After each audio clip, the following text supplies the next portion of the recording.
തമിഴ്നാട്ടിലെ കീഴക്കരയിൽ ഒറ്റ രാത്രി കൊണ്ട് ജിന്നുകൾ പണിതുയർത്തിയ ഒരു മഹാ അത്ഭുതം.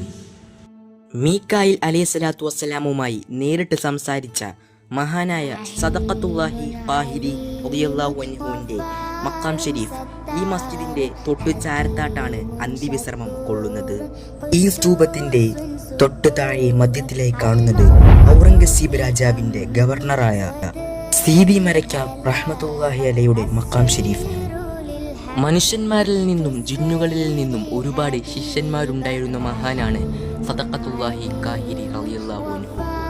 ജിന്നുകൾ നിർമ്മിച്ച ഈ പള്ളിയെപ്പറ്റി പറയുകയാണെങ്കിൽ ആദ്യമായി കാണുന്ന ഒരാൾക്ക് ഇത് എത്ര കണ്ടാലും മതി വരികയില്ല.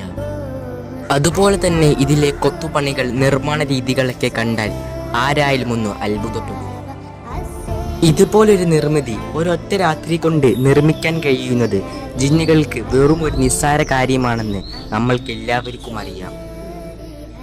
സുലൈമാൻ നബി അലൈഹിസ്സലാമിന്റെയും ബൽക്കീസ് രാജ്ഞിയുടെയും ചരിത്രം പഠിച്ചവർക്ക് അതറിയാം.